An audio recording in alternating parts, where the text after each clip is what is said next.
هموطنان عزیز، امروز برای جمهوری تاجیکستان و مردم صلح‌پرور جهان روز تاریخی و خاطرمان می باشد. دیروز تشبث نو تاجیکستان تحت عنوان 10 ساله بین المللی آید به تحکیم صلح برای نسل‌های آینده سالهای 2027-2036 با قطعنامه مجمع عمومی سازمان ملل متحد قبول گردید. به مناسبت این رویداد تاریخی مردم صلح‌پرور کشور را صمیمانه تبریک میگویم. همچنین به همه کشورهای دوست، شریکان و سازمانهای بین المللی که پیشنهاد تاجیکستان را جانبداری کردند و به قبول این قطعنامه مهمی مجمع عمومی سازمان ملل متحد مساعدت نمودند، سپاس عمیق ابراز می نمایم. قطعنامه ضرورت تحکیم فرهنگ صلح، پیشگیری کردن نزاع‌ها، تقویت تحملگرایی، همدیگر فهمی و گسترش گفتگوی تمدن‌ها را در جامعه جهانی همچون زمینه زندگی شایسته نسل‌های آینده تأکید می‌نماید. سند مذکور از همه دولت‌ها دعوت می‌نماید که در راه رسیدن به صلح پایدار و ارزگذاری به آن در همه سطح‌ها از عائله، جامعه، کشور و منطقه تا مناسبت‌های بین المللی تلاش ورزد. وابسته به این ما باید در نوبت اول به نورسان و جوانان که سازندگان جهان فردا می باشند آموزانیم که صلح تنها نبودن جنگ نیست. صلح فرهنگ است. صلح مسئولیت است. صلح احترام به شأن و شرف انسان است. صلح تأمین نمودن عدالت و امکانیت‌های برابر برای همه انسانیت است. از این لحاظ سرنوشت نسل‌های آینده به تصمیم‌هایی که ما امروز می‌گیریم وابسته می‌باشد. ما وظیفه داریم از خود جهان به میراث گذاریم که در آن نسل‌های آینده انسانیت در فضای صلح و آرامی امکان همزیستی، رشد و همکاری را داشته باشند. در رابطه با این ما چنین می‌شماریم که حل همه گونه مشکلات جهانی تنها از راه مکالمه و همکاری سازنده امکان پذیر است. همدیاران گرامی، برای تاجیکستان موضوع صلح تنها یک مسئله روزنامه‌ای بین المللی نیست. مردم تاجیک در طول تاریخ چندین هزار ساله خود همچون میراثداران تمدن آریایی ارزش‌های همزیستی آسایشته، تحملگرایی و گفتگوی تمدن‌ها را حفظ کردند و گرامی داشتند. باید گفت که کشور ما در سالهای اول استقلال با داشتن چنین ارزش‌های بزرگ میراثی به گرداب جنگ تحمیلی شهروندی کشیده شد. این جنگ به اقتصادیات و اجتماعیات و رشد عمومی دولتمان ضربه دهشتناک وارد کرد. ولی ما به شرافت خیرد ملی و فرهنگ صلح‌پرورانه مردممان توانستیم از ورطه جنگ رها یافته روند دولت سازی معاصر را آغاز نماییم. در نتیجه سعی و تلاش‌های زیاد، صلح و آرامی، ثبات سیاسی و وحدت ملی در دیار ما برقرار گردید و به پایه اساسی رشد مین‌بعده کشور تبدیل یافت. یعنی صلح و آرامی و ثبات کامل سیاسی که امروز در کشور ما حکم فرماست و آسانی به دست ناآمده است. پیشرفت در همه ساحه‌های اقتصاد ملی، علم و معارف، تندرستی و فرهنگ و حفظ میراث تاریخی و فرهنگی، اینچنین نقش فعال در حل مسائل جهانی از جمله روزنامه بین المللی آب و حفظ پیریخ‌ها دستاوردهای می باشند که ما به آنها از برکت صلح و ثبات میسر گردیدیم.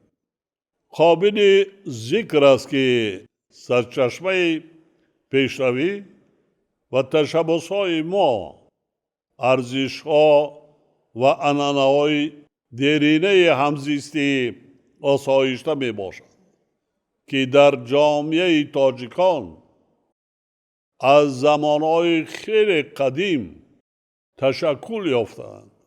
سرزمینی که در مرز فرهنگ‌ها، زبان‌ها و عنعنه‌های گوناگون قرار داشت.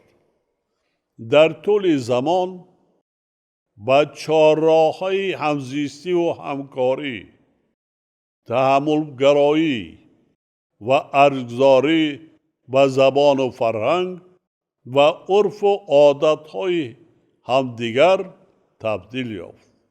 محض همین میراث غنی فرهنگی که در دامن تمدن آریایی تشکل یافته است، امروز برای پیشبرد تشبس‌های صلح آفرین تاجیکستان در سطح بین المللی زمینه استوار فراهم آورده است.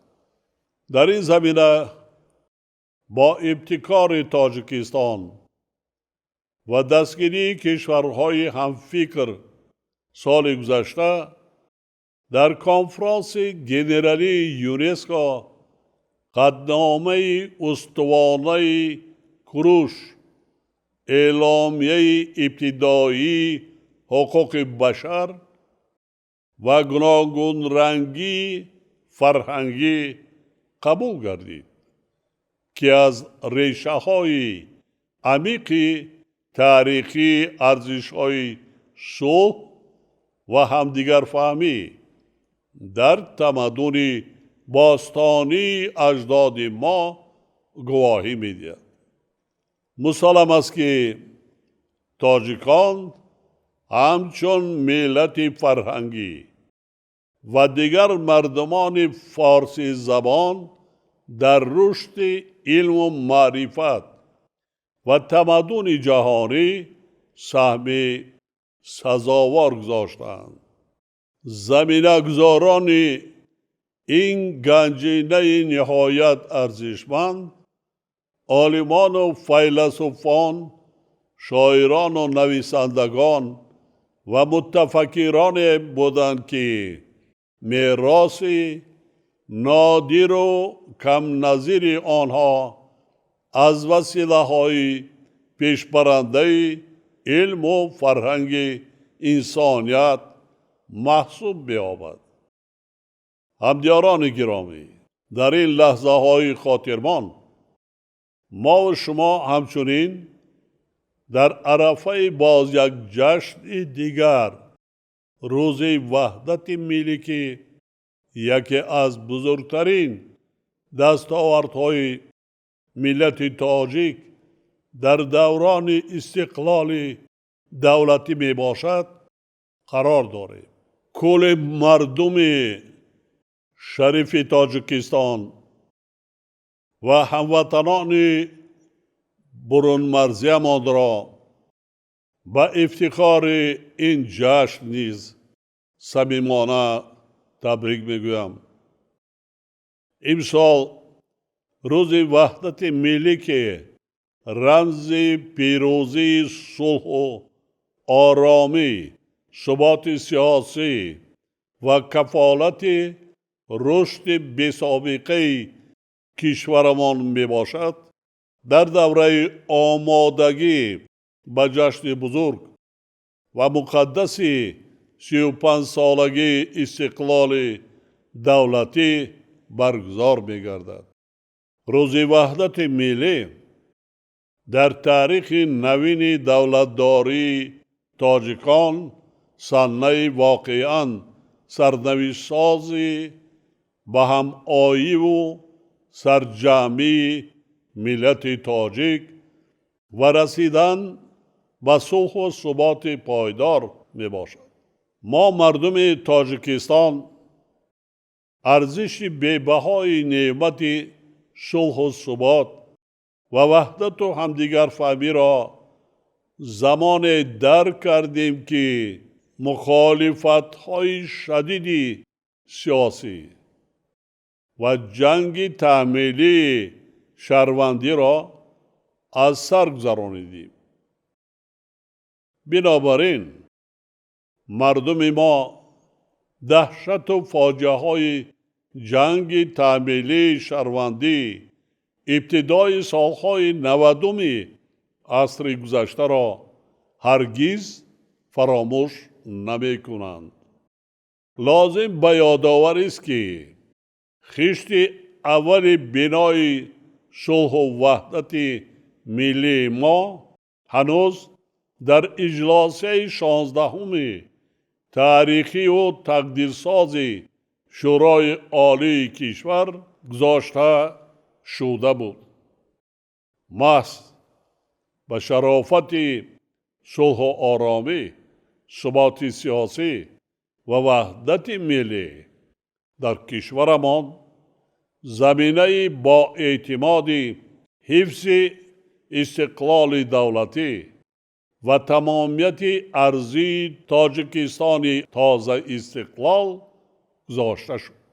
وحدت ملی که غایه اساسی دولت نوبنیاد ما را تشکیل می‌دهد، شرط اساسی آرامی و آسایش مردم شریف کشور، مهمترین عامل رشد جامعه و عملی گردیدن تمام نقشه و تدبیرهای سازنده ما می باشد. امروز ما به خاطر بنیاد جامعه صفتاً نو تلاش داریم که با طلبات زمانه پیشرفت و دگرگونی ها جوابگو باشد و امکان دهد که مردم تاجیک و دولت تاجیکان برابر جامعه متمدن جهان قدم گذارند و پیش روند. ما باید با مسئله بلند برداشتن سطح معرفتناکی جامعه و مخصوصاً نورسان و جوانان آموزش تکنیک و تکنولوژی های معاصر، رقمی‌گرانی، ذهن صنعی، آماده کردن کادرهای سطح بلند کسبی و جوابگوی به طلبات زمان معاصر اعتبار اولین درجه و دائمی دهیم. در این روند یک نکته مهم را همیشه در خاطر باید داشت که بلند برداشتن سطح دانش و معرفت اهل جامعه مهمترین راه پیشگیری کردن جهالت و خرافات، تحکیم امنیت و ثبات و تأمین نمودن پیشرفت و ترقیات دولت می باشد. برای رسیدن به این هدفهای نیک با ما پیش از همه و مهمتر از همه صلح و امنیت، وحدت و همدیگر فهمی و اتحاد و سرجمی ضرور است.